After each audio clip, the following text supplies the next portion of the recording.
This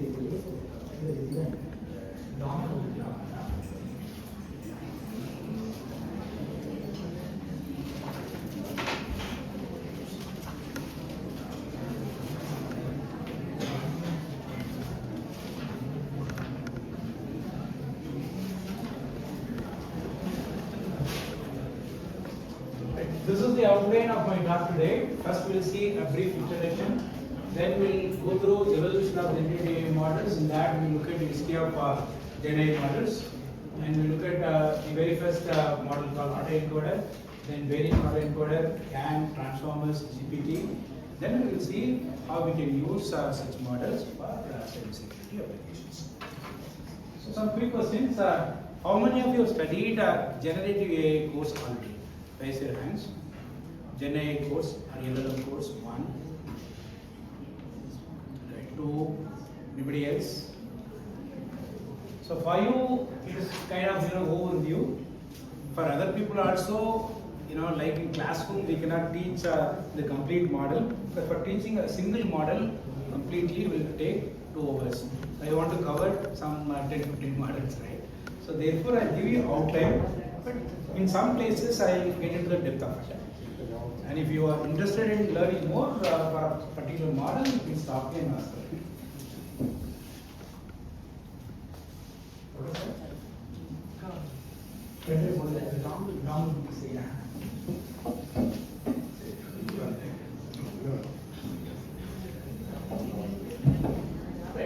The first question, what is Gen AI model? Any model that generates data may be text or image or video or speech signal, or it can be a poem, or it can be code, it can be anything. Any model that generates data is called as generative model. Then the question will come, any program will generate output, right? Then can you call every program as generative model? For example, classify, sorting order. That is also producing standard sequence, right? Can that be called as generative model? No. Then what is the difference?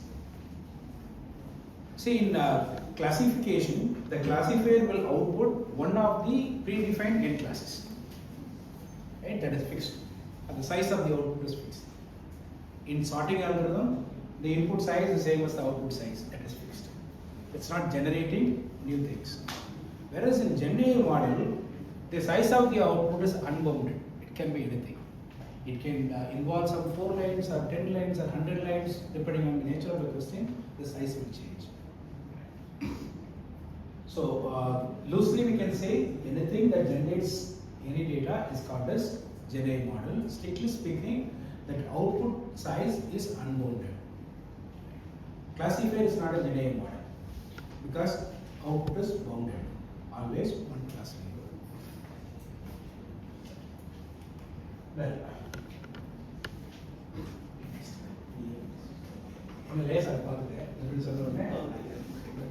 right.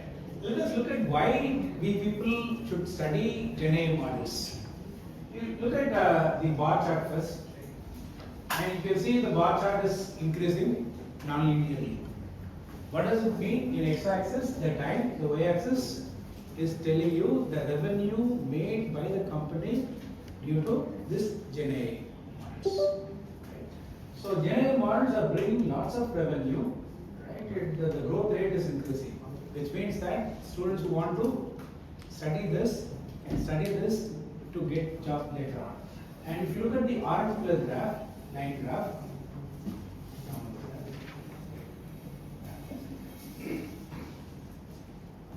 if you look at the orange color line chart,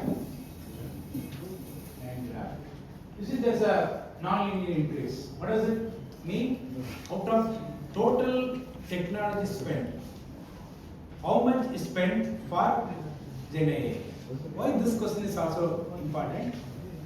You would have seen various governments, various organizations, companies are all spending a lot of money in Gen AI. Because it needs investment. Gen AI needs Gen AI needs investment. If people are not investing, then there will not be job opportunities created, right? And for Gen AI, the spend is also increasing. revenue is also increasing, the spend is also increasing. So which means lots of opportunities are going to be there in Gen AI field, right? By 2032, even before that, you see lots of growth. Can you believe this graph? Usually, you can believe this graph if it is coming from the best, companies who are doing analytics, like Morgan Stanley, Bloomberg, and so on. So this is given by Bloomberg. And in India, NASSCOM is predicting, and whatever NASSCOM is predicting is kind of believable one. And this Bloomberg is also an international organization making all the predictions. So what is this history about this Gen AI models? How it is different from AI? In what way Gen AI models are? As I told in my inaugural address, right from 1945 itself,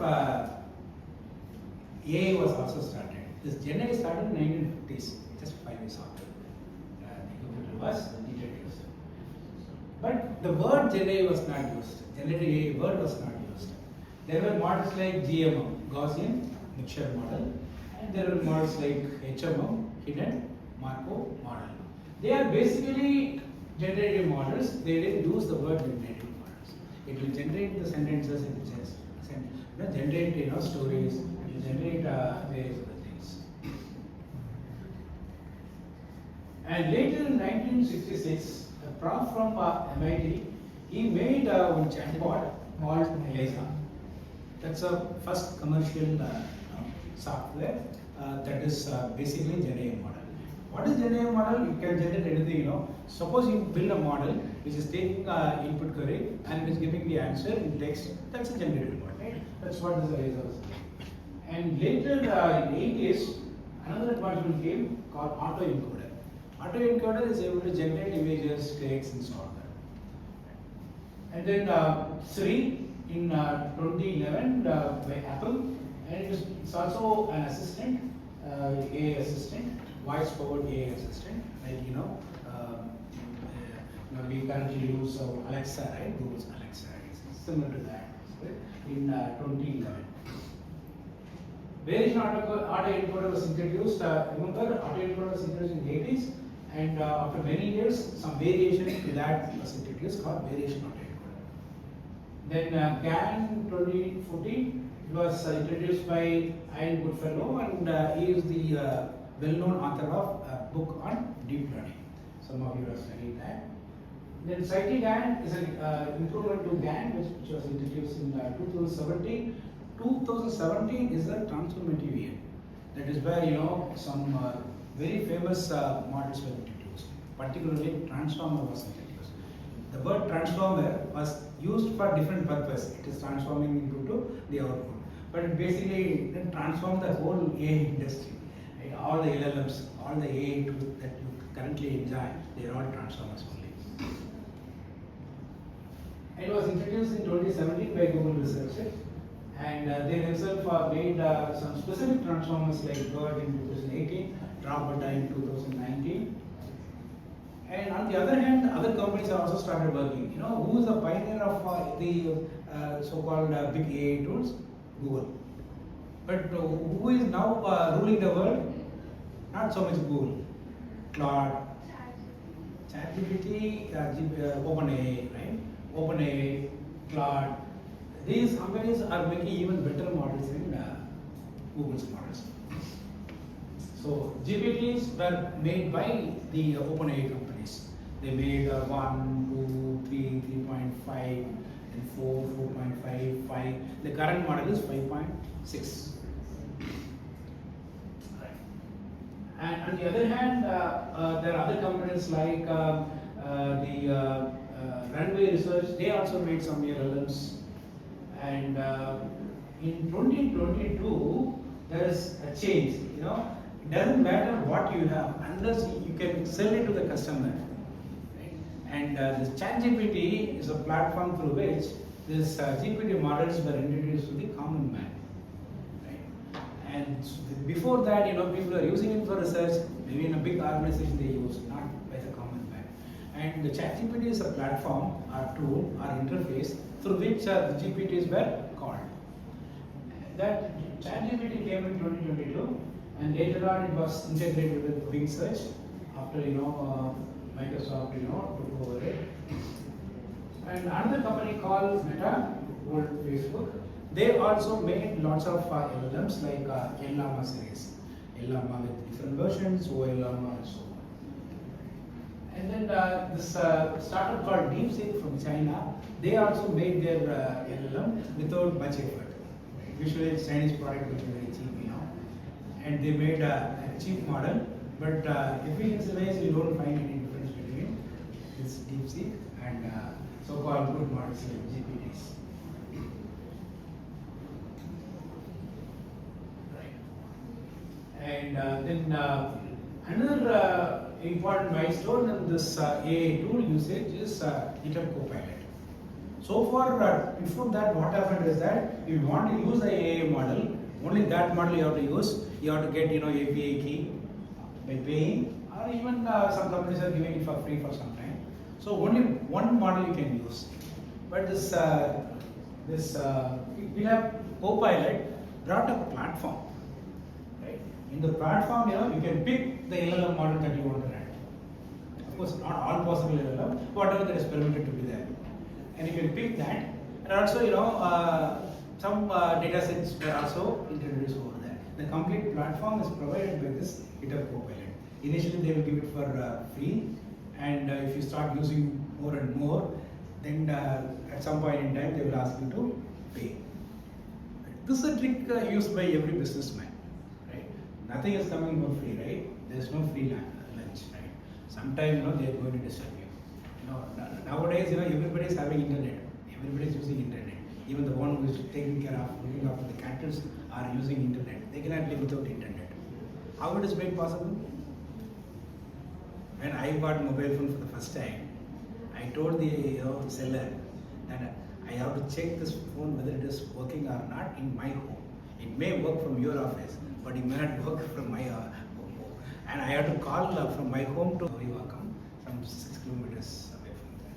And he tested. Then I bought my first mobile phone in 2001, I guess, yeah.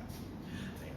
So, such disbelief you will have with this technology, right? But currently what is happening? Lots of changes in the technology, and people are using, everybody is using internet. Even the people who are looking after the buffaloes are using. I'm not, disrespecting them, but I'm saying everybody is using. I'm happy about it. How it is possible? Can anybody tell answers?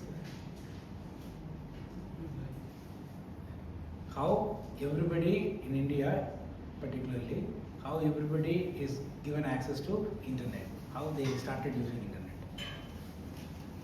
How many of you use this Jio free service, internet service for years? Before that, internet was used by only a select people of people, select group of people.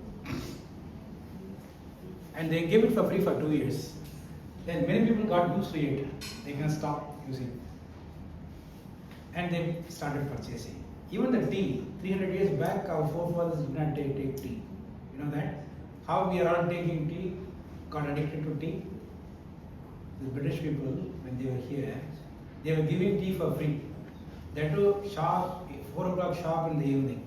That in the same place. And whoever comes there, they will give free tea. They did it for 6 months. After 6 months, they started saying that hereafter no more free tea, you have to pay for it.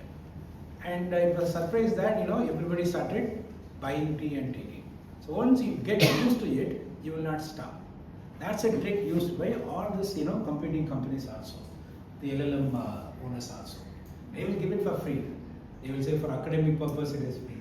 Then they will say that rate limit is there. You cannot use more than this many times per month or something like that. Right? All that they are doing to make you get used to the environment. Once you get used to it, then they will start charging. It's okay. They cannot give free.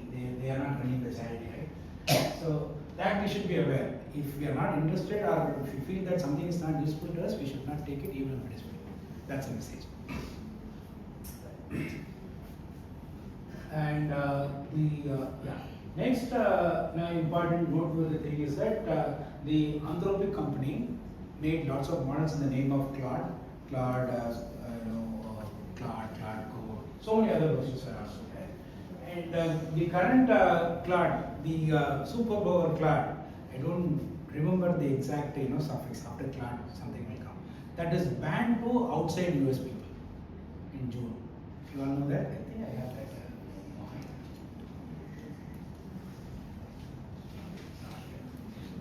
Did you read in newspaper one version of Claude was stopped for outside US people? It starts with X. Mythos, exactly, Mythos. Right, Mythos, Claude Mythos. Right. That was, prevented, stopped for the outside US people usage. Because it's the most powerful, and they thought that security of America will be disturbed because of that.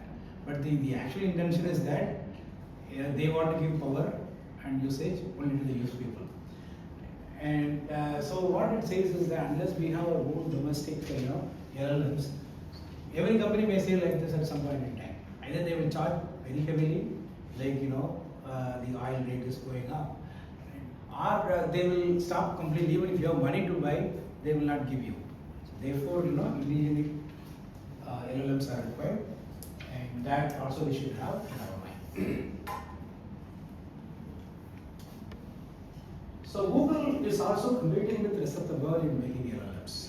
Many LLMs they are making. The current one is Gemini 3.5 and released in May 2023. And lots of advancements they did. And this Gemini and GPT, these are all called as AGIs, Artificial Generalized Intelligence.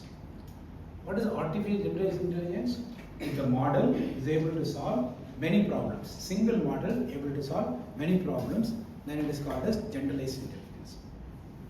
Then what is the counterpart of that? Single model for solving single problem.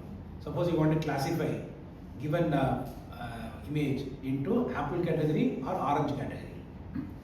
The same classifier cannot be used for classifying some other fruits. Cannot be used for classifying digits. You have to change the model. Change the problem, change the model. That is what normal AI. But this generalized AI means making a single model solving many problems, like our brain. We are not changing the brain to solve different problems. Single brain is solving many problems. So this Gemini and also the GPT models, these are all artificial generalized intelligence because the same model is used to solve many problems. Right? It will help you to write the code. It will generate music. It will generate poems. Right? It will generate cartoons. It will generate even the video, the stories, everything it will do. Same one. Without retraining, without updating the weights, you can still get different things based on the prompts we give. So Gemini 3.5 is also a very good model and competing with GPT models, GPT 5.6. And people are saying, some people are saying this is better, some people are saying the other one is better, but there is no concrete answer saying this is what better and because of this reason. Next, the anti-gravity. This is AI agent made for writing codes. This is working very well, and it is generating code, it is debugging, it is giving reasoning why the code is working and so on. So the history or evolution of GenAI models is completed, and it is evolving every month.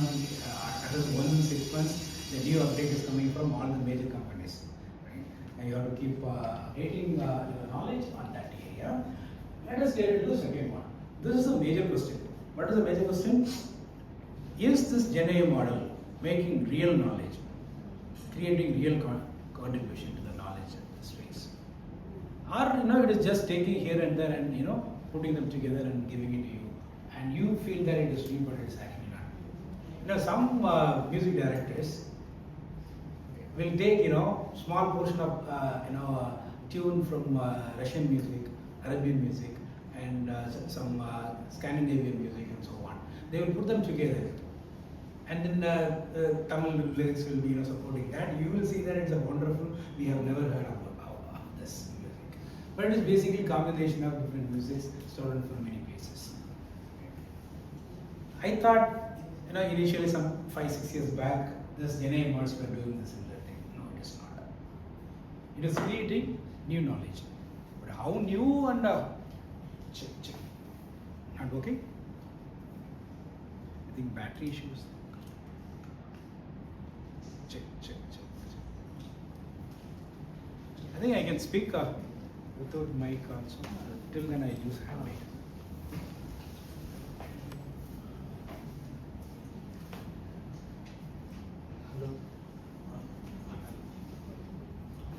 Okay, how many of you have seen taken avocado,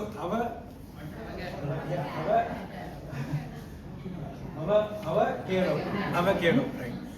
Always it's a big avocado fruit. How many of you have taken that? Raise your hands. During Corona period or otherwise also? So during Corona, people used to take this because it has got high pH. And if you cut the fruit, you will see 2 layers, one in orange color, one in green color. The question is to generate an image which is mimicking the avocado fruit, and the image should be a chair image. Right? An armchair, the prompt is armchair in the shape of an avocado fruit is the prompt. And the output images are like this. The fact of the matter is that for training the model, this kind of images, this kind of chair images were not given at all. Only various types of chairs and also the avocado fruit after cutting, before cutting all that. For this query, it was able to generate images like this. You can see chair design is Paka and the color combination is of the avocado fruit. So is it not real knowledge? Right? It's not putting avocado fruit on the table, not chair, right? This is its blending. Whatever you ask in the prompt, it is coming in the output. So this is a nice example to make us understand that these GenAI models are creating new knowledge. To what extent, where it fails, yes, there are many places it fails, but this is a successful story of this GenAI models.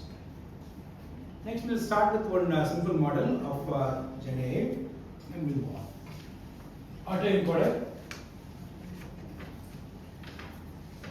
So this autoencoder starts with an input image. The input image is going to a neural network called encoder, and that neural network will output a vector called Z. That vector Z will be given to another neural network called decoder, and the decoder will give output X-cat. So during training, what is done is that the two neural networks, encoders and decoder, will be trained in such a way that X-hat is same as X or close to X. X-hat is close to X. Right?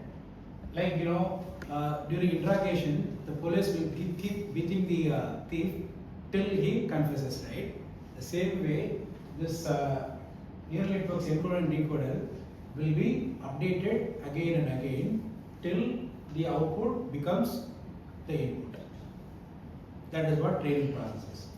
Once training is over, we will take this decoder and we will give our own Z to decoder. For that Z, it will create an image. Suppose you give millions of Z vectors to decoder. Decoder will create that many images. Understood? Right. So why this is useful? There are two applications of it. Can anybody tell why it is useful, where it is useful? Okay. Right. It's also not good always showing my face to the camera, right? You can also focus on this.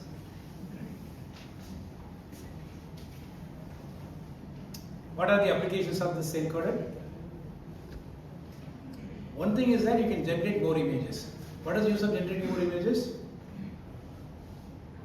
For training other AI models, right? You may need images. Sometimes the number of images available with you may be limited. By using this, you can generate extra images. That is one application. Another application, look at this Z. Usually, the size of Z is much less than the size of Z, X. Size of Z is much less than size of X. Remember, from X to Z we got, and from Z we got X hat. From large one we got a smaller one. From smaller one we are getting back the larger one. That's the idea. Which means this Z can be used as the pattern vector, or representation vector, or feature vector. What is the property of feature vector? The feature vector is a vector which is normally smaller in size compared to the input, and also it got all the essential properties of the input. You can say that Z has got all the essential property of X. Can you tell me why? Otherwise, how can you generate a X hat from that Z? X hat is very similar to X, Something like that. You have a large balloon, then you release air, you'll get smaller balloon, right? Something like that. So the essence will be the same whether the air is filled or not filled. Same way here, Z is smaller one, X is larger one. From the smaller one you can get back the same X or close to that X, that's called as X hat. So you can use this Z as the pattern vector. And we were struggling to make a good feature vector over many years. Right? For any machine learning problem or pattern recognition problem, the big challenge is feature vector design, called as feature engineering. That refers to extracting feature vector and selecting important features. That's very, very difficult because what I have may not be the optimum. If I keep doing various things, still I may not have got the optimum one. We never know whether we got the optimum one or not. But this kind of approach, if you follow, we can say that there is the optimal feature vector because otherwise you cannot get the same output as that of input from the smaller vector, right? That's justification. So the feature engineering is made automated because of this autoencoder. Just look at another reason why this approach is good. You take several input images X. Let's say some 1 million input images. For all these 1 million input images, you get corresponding 1 million Z vectors, right? And plot all the Z vectors, 1 million Z vectors. Assume that Z vector dimension is 2. Otherwise, you cannot plot it on the plane, right? And you plot it, you will see clusters forming like this. That is a very important thing. What is the interpretation of cluster here? Suppose you take all the images of apple, they all will form one cluster. All the images of banana will form another cluster. All the images of some other fruit will form another cluster. So what is the objective of clustering? Can somebody answer?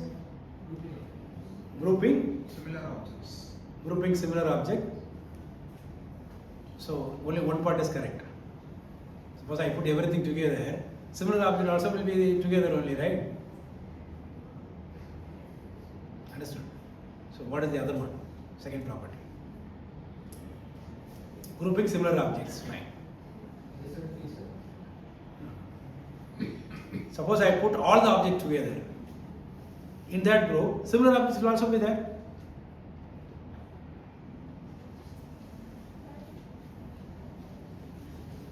Put only similar objects together. In other words, group the data such a way that any two data in the group are similar.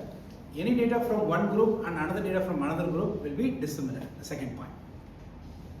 Similarity conditions, dissimilarity conditions should also be considered. So such a clustering is a good clustering, and that you can see here. All the points in the same cluster are all similar. If you take one point from one cluster, another point from another cluster, they are dissimilar. Right. So we are able to see that this autoencoder based feature extraction is meeting the objective of clustering in a pakka way. So now you can use this feature vectors and then subsequently you can train the classifiers or regressor or whatever model you want. Well, and what is the problem with that? Grouping is good, but there is an additional problem. The additional problem is that once you train the model and the corresponding Z vectors are plotted, it comes like this. Now, when you want to give some input to the model to generate new image, what you may do, you will pick one data from this and give it to that. Suppose you randomly pick from the space, that point may belong to this space. Corresponding to that, the image that comes will be noisy image because it's not near to any cluster. How do you reduce this effect? Is the question. If you can make a cluster like a group like this, then just sample from the sample space randomly and give that to the model. The model will give a nice image as a generated image. That will happen if the sample space is like this, not like this. How do you get this kind of sample space? For that change made, that modified version is called as variational autoencoder. What is variational autoencoder? Just compare the autoencoder with this. There also we had xcat, here also we have the input output same. And objective is also same. Xcat should be same as x at the end of the training. And Z was the in-between vector, and we had decoder neural network, encoder neural network. There also we had, here also we have. Yeah, please.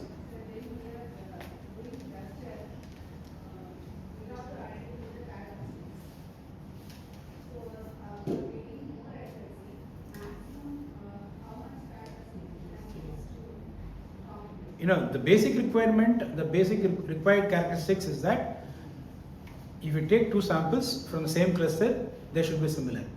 And if you take one sample from one cluster, one sample from another cluster, they should be dissimilar. That is the basic thing that should be satisfied. On top of this, if you want to bring some extra properties based on the application, that is based on the application, right?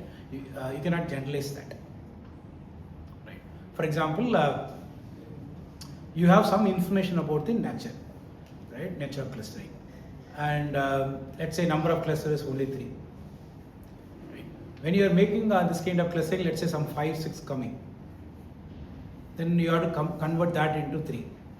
So keeping 3 clusters is another objective. And based on some other criteria from the real world scenario, you may know that the cluster size of all the clusters may be almost the same. They are all equally probable, uniform probability.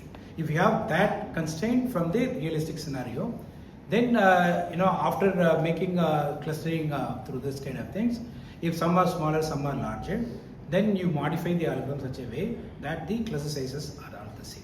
So like that, depending on the requirement of the application, you may have to bring some extra conditions. But the similarity dissimilarity condition is common across all the clustering.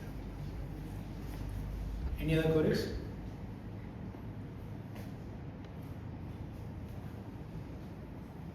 Right. So we had a majority of this component same as the components of the basic version of autoencoder. What is extra coming? This portion. In the earlier case, this encoder was outputting Z directly. Now the encoder is outputting couple of vectors mu and sigma. From this mu and sigma, we are forming Z using this formula, and that result is given as input to the decoder. Right? So what is this formula doing? This formula Z equal to mu plus sigma dot product with epsilon, where epsilon is a random variable of Gaussian with mean 0 and variance 1. This Z is basically Gaussian distribution with variance sigma, standard deviation sigma, and mean mu. Right? Converted any standard normal distribution to normal distribution with your own mu and sigma, and reverse is also possible. Given any Gaussian distribution with mu and sigma, you will get back to the standard normal distribution. So both are possible, and this formula helps you to convert this standard normal distribution to normal distribution or Gaussian distribution with mean mu and variance sigma. Right. So the encoder, the application of encoder, usage of encoder is to generate couple of vectors, mu and sigma. But in the earlier model, the use of encoder is to generate z directly. And what is the use of making such a Gaussian random variable in this model? The application comes here. Just look at the second part. Do you see more dense points at the center, lesser dense points as you go in any direction from the center? Is it not Gaussian distribution? So what is the nature of Gaussian distribution? Bell-shaped curve, right? The height at the middle is more. As you go in any direction, the height will get reduced. Height means the probability, right? Probability of picking a point from this cluster from the middle is more, and it is less as you go more away from the center. Agreed? Interpretation is clear? Right. So now if you just take a random point from the space and take that as z and give it to decoder, decoder will create an image. Now we don't have the issue of picking a random point which is corresponding to some noisy image.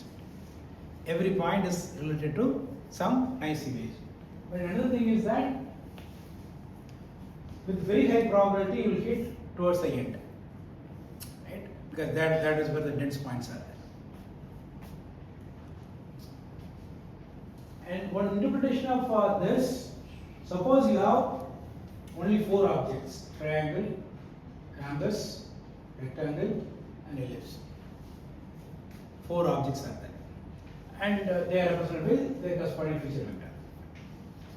And from the feature vector you can get the corresponding point. Suppose I get a point here and call that as z, give that as z as input to the decoder. Decoder will produce triangle. Suppose I take a point close to this axis, like here. Then you give that z as input to decoder. Decoder will give rectangle. Similarly for this ellipse, this for rhombus. Suppose you take a point here close to the rhombus, and for that, if you generate an image out of decoder, decoder will give rhombus. Suppose you take a point somewhere here, which is in between triangle and rectangle, right? It will not, if we give that z as an input to the decoder, it will not create triangle, it will not create rectangle also. It will create something in between those two, right? That is what it is this. For that point, it is creating this. This is what we say, AI models, Gen AI models are creating new knowledge, because new shape is created. What are the basis shapes? Triangle, rhombus, ellipse and rectangle, right? Only these 4. But we got a new shape now, right? This is a new knowledge. So new knowledge can be created by this Gen AI models. Suppose you get a point somewhere here, which is close to these two, then you get some shape which has got some property of this, some property of this. Let's move on to the third model, GAN, Generative Adversarial Network. What is it doing? It also has 2 networks. One is generator, the other one is discriminator. What is the role of generator? The role of generator is to generate some image. Given the input random vector, from that random vector, the generator will generate an image. Why that image should be useful image? And that is made useful because of the role of the discriminator. What is the discriminator doing? The discriminator will look at the image generator, and it will also look at some target image called real image. Right? And it will check whether the image generator is same as the real image or not. If it is same, then discriminator will say that they are same. If they are not same, discriminator will say that they are not same. Suppose discriminator says they are not same, then we will come and update this generated discriminator again. Updating means what? The weights are changed.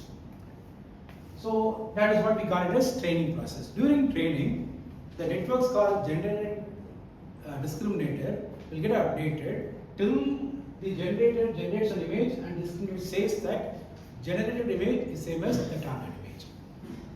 Once it is done, then what we will do? We will discard this discriminator. We will give any random image here, a random vector here to generator. Generator will keep giving you the output. That will be realistic image. Not real image, realistic image. What is realistic image? What is the difference between realistic image and real image? Some students, what is the difference between realistic image and real image?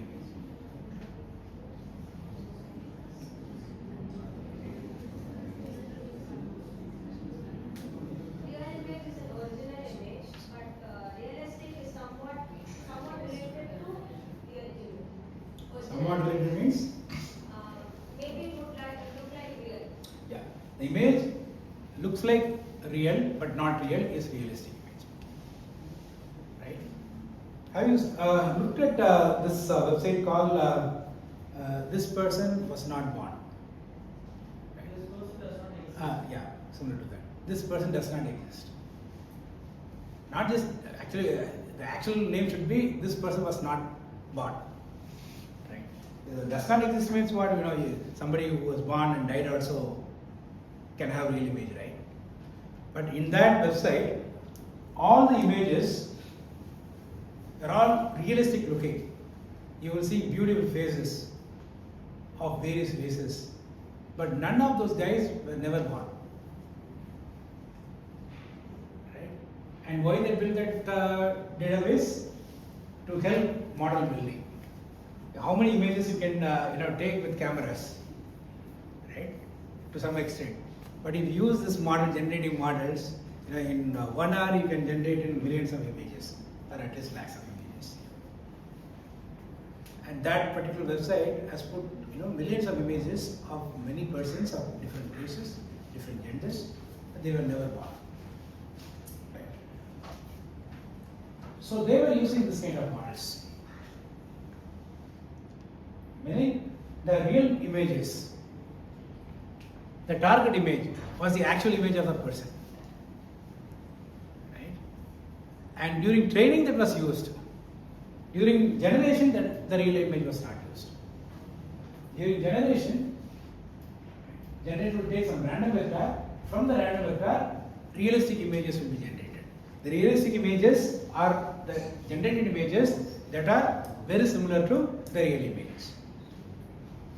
That is what I have to define. Okay, can you tell me another application? One application is that to build a large database, we want that. Is there any other application of this model? Now, without application, you will tend to forget, isn't it?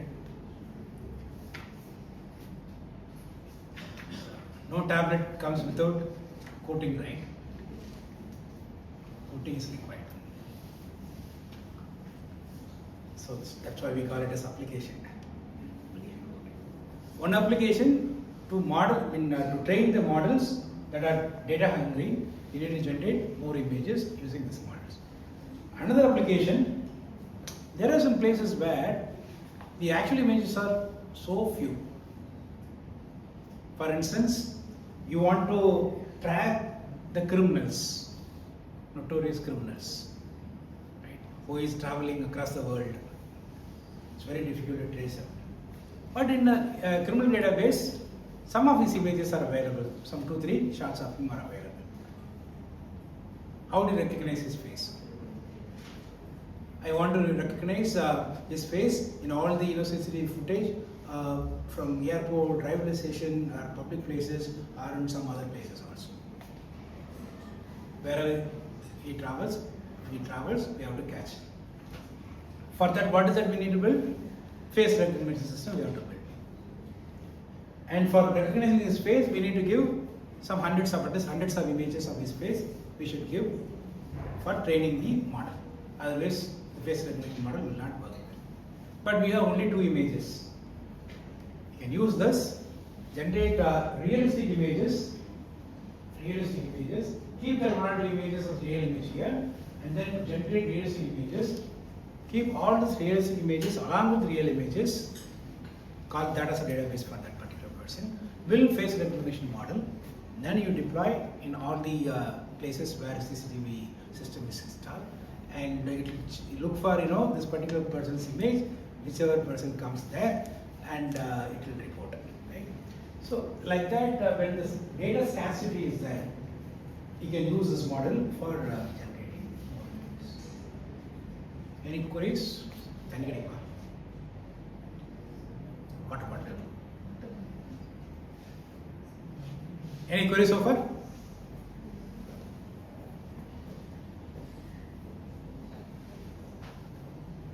Ask something, otherwise it will be boring. Keep listening, keep talking, both are boring.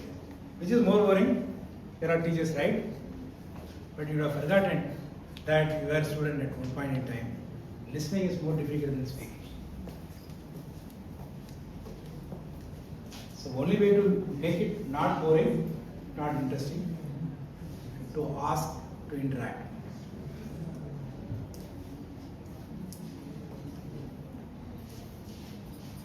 Everything is so clear, right? So, in this short span of time, you learned 3 models. Right?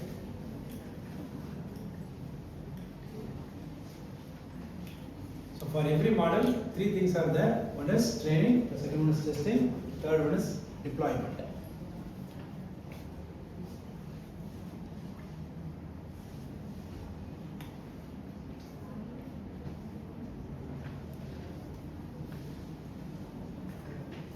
There is no query, we will move on. Next, we are getting into very important model called transformer. There was a paper published in 2017. The title, "All You Need Is Attention." That's it. No word transformer, no nothing. The title is "All You Need Is the Attention." If you pay attention, and you can get some jobs better. You can get jobs done better. Who published? Some researchers from Google. They made this paper called "All You Need Is Attention," and that is where they introduced a model called transformer. That transformed complete AI landscape. For instance, the bird, the Roberta, they are all specific transformers.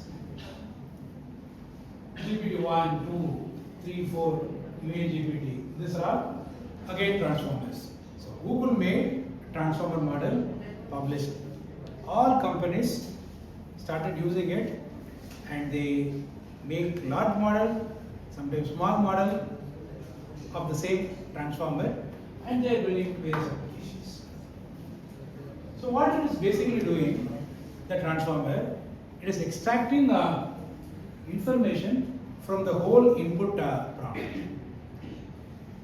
The way in which it is extracting information is that for every word, it is looking at every other word and find the similarity. The similarity scores are acting as weights, and those weights are used for giving the feature vector, which is representing the complete prompt. So what was done earlier is that, whether it is RNN and all that, every word is converted into a vector without looking at other words. But here, every word is converted into feature vector looking at other words too. Right? So the importance of other words will also influence in representing the current word. That is the novelty that they brought in.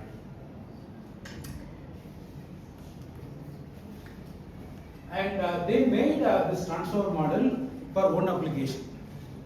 What is the application? Translation application. Suppose the input is a statement in one language. The output we want the equivalent statement in another language. For that purpose, they made this transformer. Later on, other people are changing the requirements and making different models. We will see that. So that is the initial thing. So with that, let us try to understand the transformer model. This is what the transformer model is. There are 2 components. The left one is called as encoder, The right word is decoded. Right. So what is the input that is going to the encoder? The prompt, input prompt. Sequence of words. And every word will be converted into the feature vector. And that conversion of words into feature vector will go into this one. And another embedding, meaning representation of positions are also done. So representation of the words, representation of positions, both are done and they are added together. Such added information is passed to this module called multi-head attention. What is multi-head attention? Multiple attention modules are combined together. We will see how they combine. What is attention module? As I told, to get the feature vector of every word, you consult all other words. Based on the similarity of the current word with each word, you get the weights and use those weights for converting the word into a feature vector. Just look at the top arrow.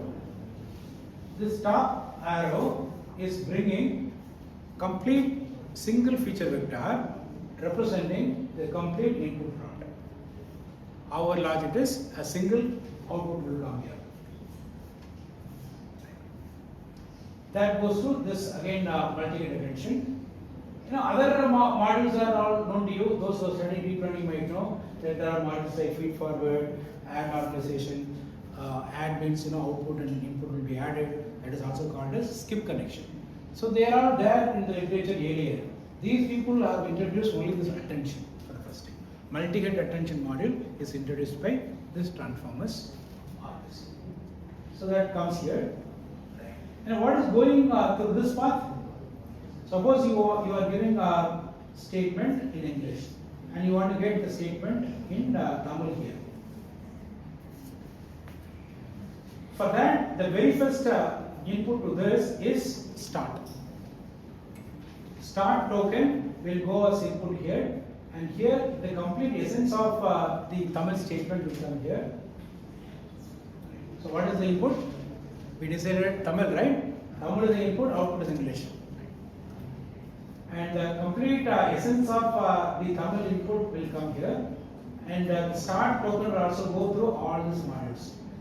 And this one will combine these two with self-attention, and it will again go through add normalization, feed forward, and all other modules that are normally used in deep learning. Finally, go to the softmax module. What is the softmax doing? Those who have studied deep learning can answer. I know there are some AIML students. What is the input output of softmax?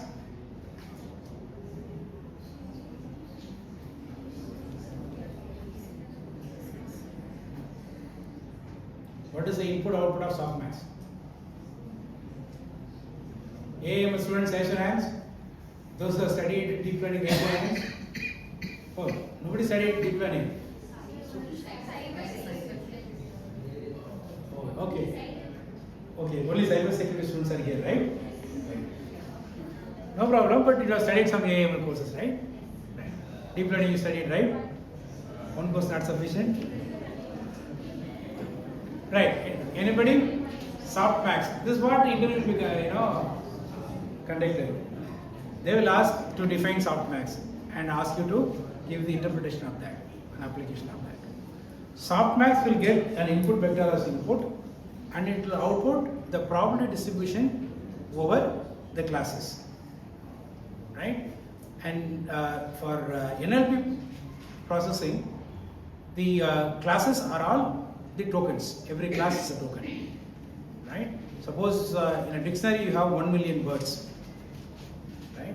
The output of softmax function will be 1 million probabilities. If you add all those probabilities, it will be equal to 1.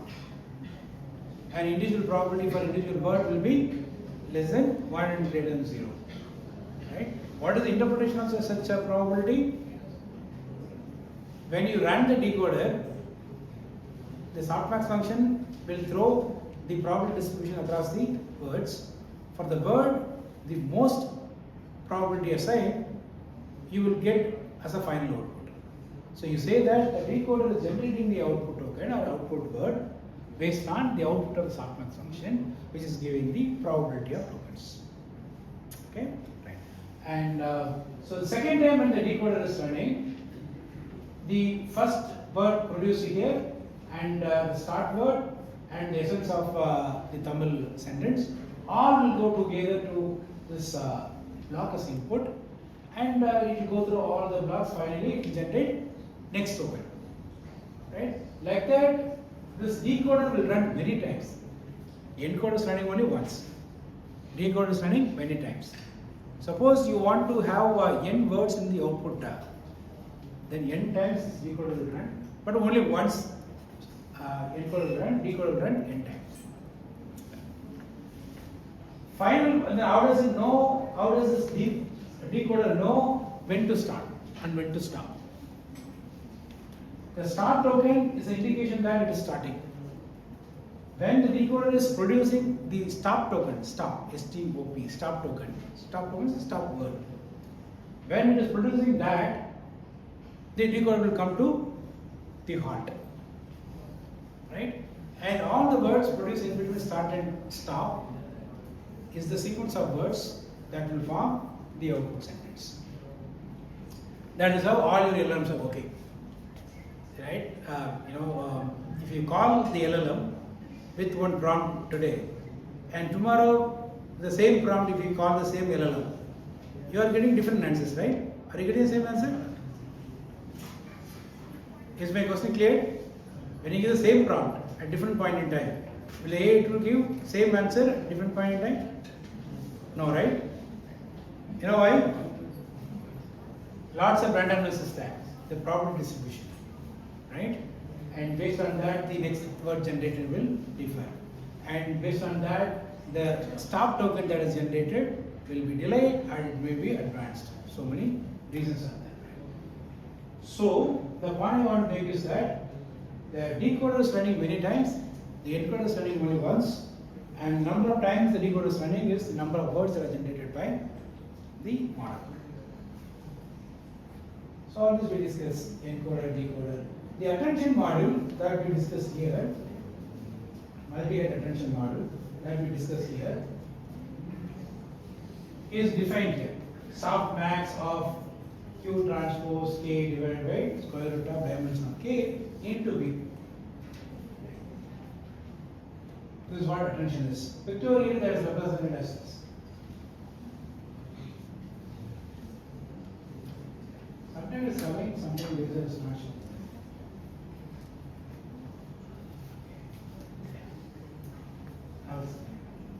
So you see, Q, K are going here and multiply and scale, and then optionally masking separate. Masking means remove something, and then going to softmax, and then that is multiplied by the V. This diagram is basically representing the softmax of Q transpose multiplied by K divided by square root of dimension of K multiplied by V.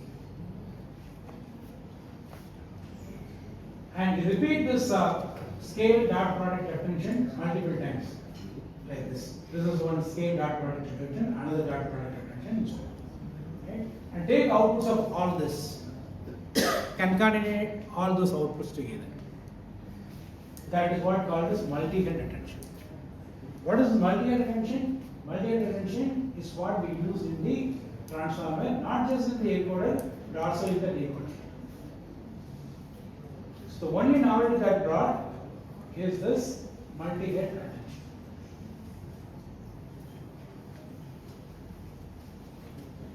So any doubts so far before getting into the LLM part? If there is any query, you can ask me.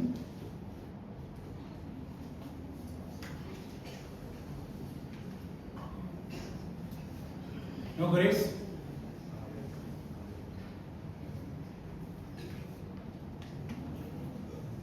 Since it's the first lecture, some GenAI models should be taught to you. I don't know whether speakers who are coming later will only use GenAI tools for cyber security, or they will also teach GenAI models. By the way, what is the difference between model and tool? What is the difference between model and tool?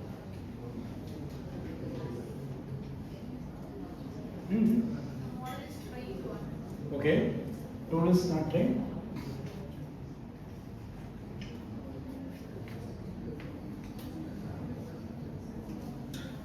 Model is used for specific tasks. Mm-hmm. So we can use different types of models for our task based on the complexity of specific ones. We can use, but how are you using it? So when we are doing this projects for various organizations, as academicians we will normally build models. But when we show these models to the funding agency, they will ask, what are we going to do with this? What is the use of this? And we will say that you run the model, you give the input, it will give output, use the output. They will ask, see, you built the model, you know computer science, you know how to run this model, therefore you are giving input and getting the output. If this is to be used by some common man who doesn't know about computer science, how he will use? That is where the tool comes. Right? Make wrapper around the model and make it useful to the common user. Right? Like GPT is a model. ChatGPT is a wrapper, API. Right? Through ChatGPT, everybody is interacting with GPT. Right? So ChatGPT, you can say is a tool. GPT is the model. So tools are required for making it useful to non-computer science people also, common man also. Is that right? Any other query? No.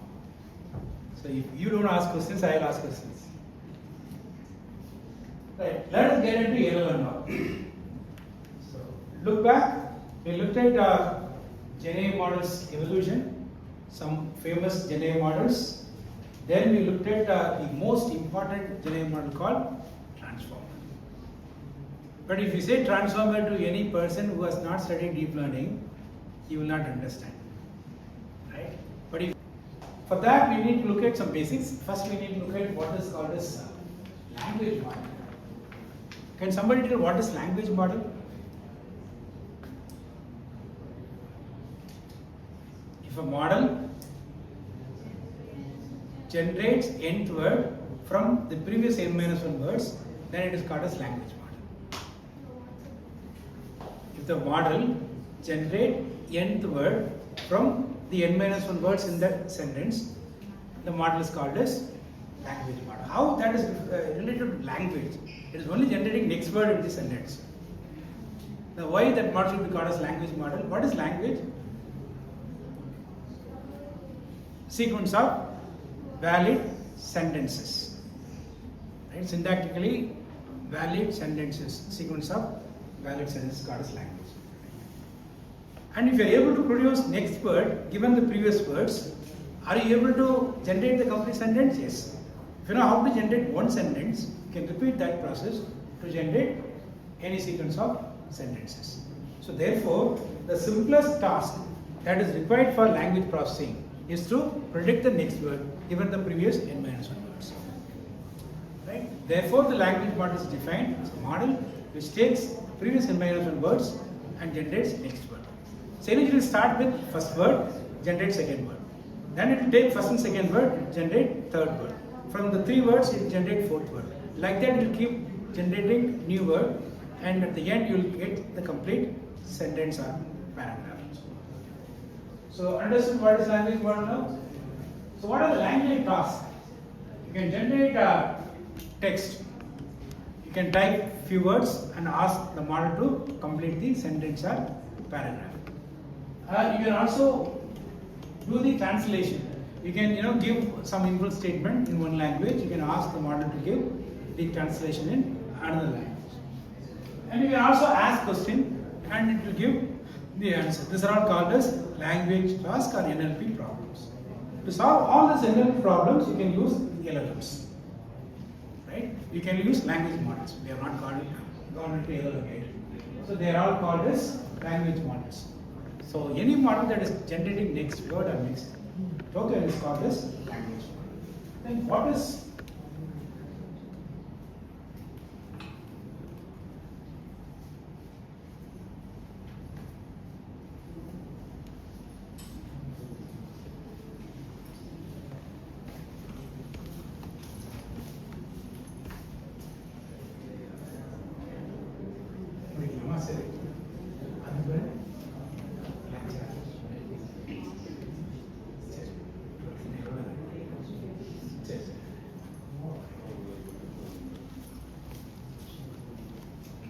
okay, it's not moving. Right. Traditionally, we used to have models like N-gram model, RNN model, LSTM model, GPT models, and so on. So we will not go into the details of it. So I'm given 24 minutes. And these are all studied in deep learning architectures. Right. Let me come to this LLM.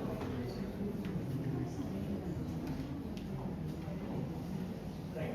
Let me talk about LLM. So we understood language model. We'll now define LLM. LLM is a language model. First condition, it should be a language model, which means it generate the next word from the previous words. Second condition should be large. Right? From the name itself, we can figure out the definition. It's a large language model. What do you mean large? How do you say a model is large? When do you say a language model is large? There is no clear-cut boundary, but based on the number of parameters, you can say. So, if the number of parameters in terms of million, right, we can say large. Some people say that no, I don't want to call that as a large model. I want the model to be a large model if it has got billions of parameters, not millions. It is this choice. So therefore, there is no clear-cut boundary beyond which you can say something is large or not. But the overall accepted thing is that if the number of parameters very large, then it is large language model. How it is connected to the transformer? In transformer, we have seen something known as the attention module, right? That attention module, if it is repeated many times, 100 times, 200 times, then the number of parameters also will increase, right? And to make large language model, you repeat that attention block many times. That's it. So if you look at various LLMs, the commonality among all those LLMs is that they are all using transformer only. But how many attention blocks? That is choice of that particular designer. Some are using 100 times, some are using 200 times, some are using 300 times, and so on. Right? And another thing, some LLMs are made only from decoder. In transformer, we have encoder and decoder, right? Only from decoder, some LLMs are made. For example, GPT models, all the GPT models are all decoder based. QL model is decoder based. And then many models are decoder based. And there are some LLMs, they are not using complete transformer, it is using only encoder. For example, BERT, Roberta, these models are using only encoder and building models. And there is another class of LLMs, they are using both encoder and decoder. For example, T5, made from Google, right? That is full transformer, and that's also LLM. So, what is the relation between the LLM and transformer? The LLM can be of full transformer, or it can be only encoder, or it can be only decoder. So, three types of LLMs built from the transformer. And another variation is that when you use the transformer, you use something known as attention block. How many times that attention block is used is defining number of parameters in the LLM. More the number of times the block is used, more the number of parameters that you use. And the advantage of that large model is that when the model complexity is more, its capability is also more. Isn't it?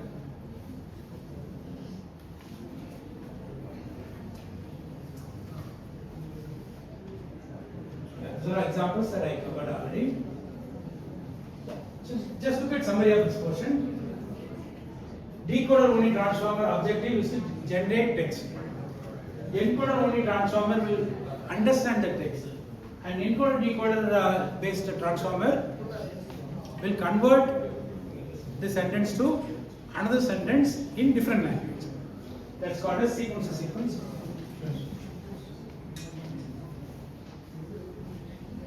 Right. So the very first LLM that is designed in this context is GPT-1 by OpenAI company. Right. And before this GPT-1, all the machine learning models were task dependent. For every single task, you can build a model. But this GPT model is built to cover many tasks. That's a novelty they brought in. It took only the decoder part and it retained the decoder part for classification purpose and other purpose. That is called as fine tuning. And mathematically, if you want to represent the objective, you can represent the objective as follows. So look at the equation 1. So theta is the parameter, model parameter.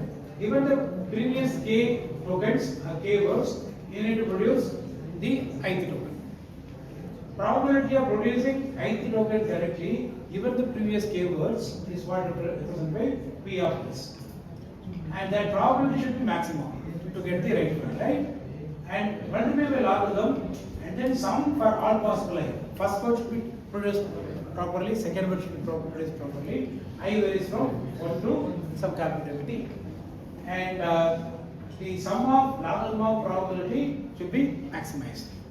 And if you want to call it as a loss, then you need to multiply by this minus. Then you can reduce loss. But if you don't multiply the whole thing with minus, you need to maximize this logarithm sum probability. This is one objective. And another objective is this. Given the feature vector x1 to xn, you need to find the right class label y. Probability of finding class label y given the feature vector should also be maximized. So p should be maximized, logarithm of p should be maximized, sum of logarithm of p should be maximized for all inputs. Right? And if you want to call it as a loss, then you need to multiply this summation with -1 and you call it as loss. Now we got two objectives, L1 and L2. Although L is used, but we need to maximize this L1 and L2. When you combine, we multiply lambda with L1, and if lambda is more than 1, then more importance is given to lambda L1. And if lambda is less than 1, lesser importance is given to L1. So by manipulating the values of lambda, we can give more importance to L1 or to L2.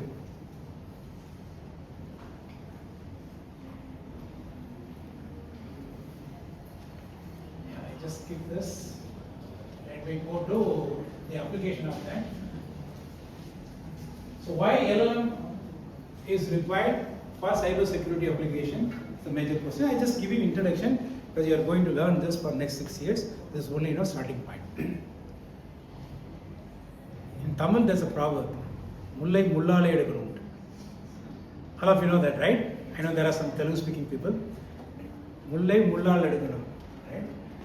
So you get, when you work in the field, right, thorn will, get into the leg, right. To take it out, you have to use another thorn. Same way, now lots of cyber attack is done with AI. To prevent that, or to detect that, to mitigate that, you need to use AI only. Otherwise, it's very difficult. So, there is something called ethical hacking, right? What is the difference between hacking and ethical hacking? The job is the same. The objective is different. Before releasing a model, if you do hacking, you will be verifying whether hacking is successful or not. If you are successful in doing it, then after deployment, somebody will be able to do it. If you are not successful in hacking, then after deploying the model, nobody will be able to do it. They'll at least go. Suppose you released and somebody is hacking But the way in which he is doing hacking is unethical, illegal. Not just unethical, illegal. But before releasing a model, deploying the model, if you do the same job, then it is ethical. Of course, we are doing it for good cause, right? So therefore, the technology involved both for hacking and ethical hacking is the same. The purpose is different. So for even for this AA, you have to use AA, although AA is used for doing cyber attack. To detect also, you need to use AA. And some basic questions can be asked. Can AA or LLM detect SQL injection attack? Can it detect it? Can it detect malware? Can it check vulnerability of the written code? Like this, several basic cyber security questions can be answered. Yes, the answer is yes, the LLM can do that, but not to the full extent. Meaning, you cannot just believe the answer given by the LLM, you have to verify, you have to convince yourself, you have to check the correctness. So you can use this LLMs as assistant for cyber security analysis, but not as the solution provider. Right. Let us see how we will use that. One quick application, AI assisted secure code review. What is it? Secure coding, have you studied? I think we put in the, no, I was there in the BOS. It is there in the elective, but not offered. Secure coding is there in the elective. What is the objective of secure coding? You should write the program not just to give the output for all the inputs, but it will be safe and secure. Meaning that cannot be used for malicious purpose by somebody. Right? Intentionally, unintentionally should not create any other problem. We will see one example.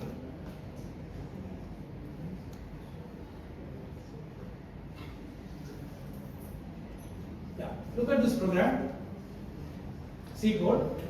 So we defined a password with 8 characters, input with 50 characters, and we copy admin123 as password in the program itself.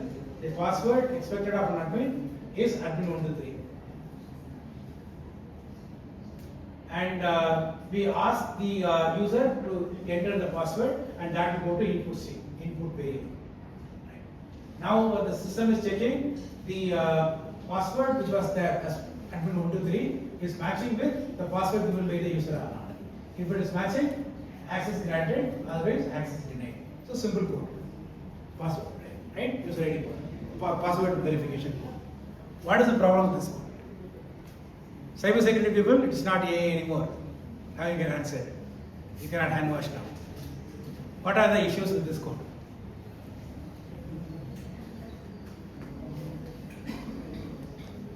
To make this stronger, we can use more than 8 characters or mixed characters. That's okay. Yes. But Strength of the password is less, you are saying. Yeah, that is one. And That is not the coding issue. The designer's issue. Yes. That's also an issue. Fine. But will it create problem? So that is only bringing, cracking the password, right? But will it create some side effects? Just look at size of the password. In the interview, that is what they will ask. They will give the code, find out the issues with the code. There is no logical issue here. So look at the password, string password of size 8. Right? To that password string, what is stored? Admin123. How many characters are there? 7. 8. Huh? 8 characters are there. Right. So will it go exactly correctly to the password? Yes, right? Because the null character will go to the last field. So that's not a problem. Right. Now look at this input and password. You are reading the input from the user and passing in the password. Is there a problem with that? The input is read using getters function. What is the functionality of getters function? it is not doing any limit checking, boundary checking. You can give smaller word or larger word, any word you can give. Right? Intentionally, the attacker will give some 100 character length, right? To make issue to the software. Suppose he is giving 100 character length password, it will be read by getters function into the variable input. What is the size of input? 50 character. Do you think that it will fail? Reading will fail? When you test it, it will be sometimes it will be successful. Later on, it may fail. When it will be successful, when it will be failure, you have only 50 slots, but you are storing 100 characters. How is it possible? How a system will work? Getters function is not doing any limit checking. Therefore, it will put that 100 characters into the memory. First 50 words characters will go to that slot, defined slot, and the remaining space, contiguous space of 50 character cell will get the remaining part. Suppose that part is filled with some operating system or with some other important system programs. What will happen? System will crash, right? But when you do this testing, you may escape that issue, because that time that area, the remaining 50 character slot will be free, may be free. Because of that, when you test it, that is working correctly. But when it is deployed, if somebody is giving longer sentence, and that time the next 50 characters are filled with something else, compiler or operating system or any other system programs, it will be collapsed, right? The system will hang. The software will be corrupted. Not just this one, the entire computing system will get disturbed. It's because of what? This getters function.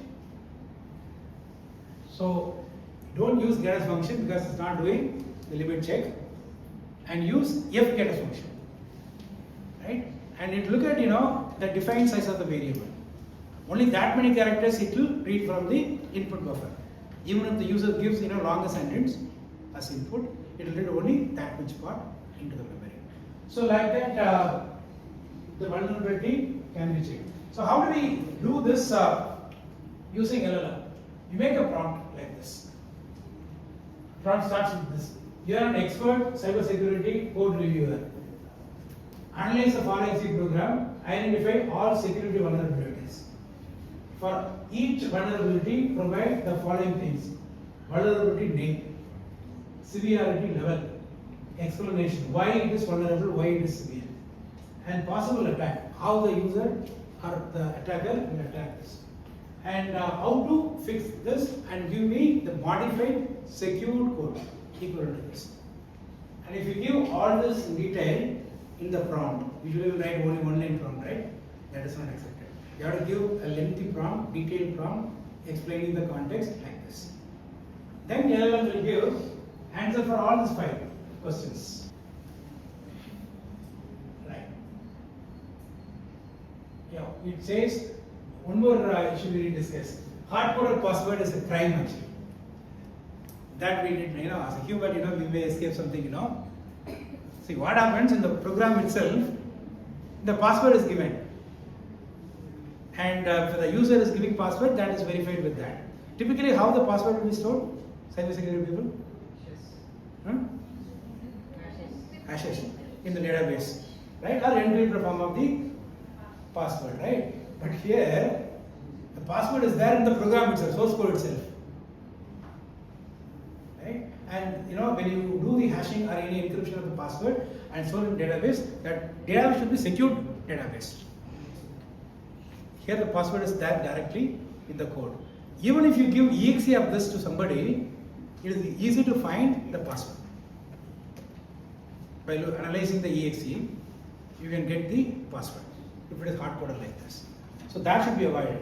And LLM will find out that, and it will give. Don't keep the password directly.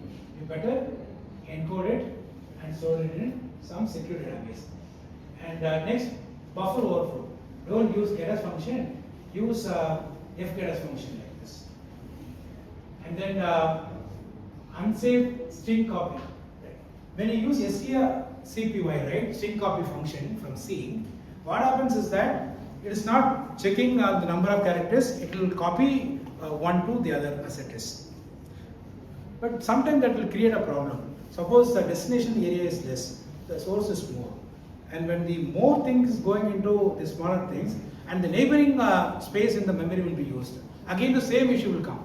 That neighboring things are dedicated for some other purpose, and it will override that important content. Then it creates issue, right? And so that is made possible because of the stick CPY function, str CPY function. But you use alternative function called str n CPU. N means number, right? And there it take one more character, number, which is called as number of characters to be copied. Right? So replace str CPY with str n CPY to make it more secure code. Weak authentication, you are giving in plain text and give it in encrypted way. And the analysis, the vulnerability levels, buffer overflow, all are given in detail. So can we go see one more example? Sir, how much more time? Can I give one more example? Anyway, I'll give you the PPT to you. You can go through that. Any application mode, you can have the Some application only, second the programming. code you can generate with the data sets, take 80% Training the model. See, training LLM you cannot do it in the classroom, and you need server. Yeah. Okay. So okay, I'll wind up that. So can you train LLM 80% for training and 20% testing in the classroom environment? You know, you if you have, can you do that? LLM. You know, okay, all the LLMs that they are built, you know how many months or how many years they have taken, how much data they use, how much computing resources they used.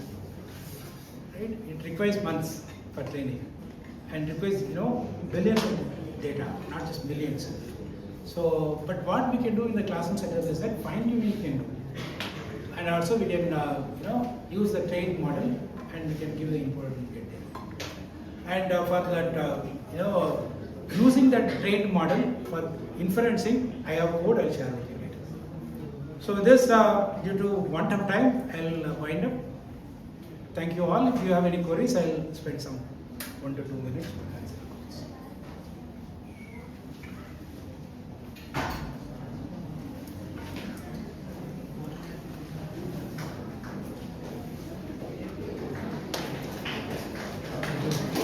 Thank you all.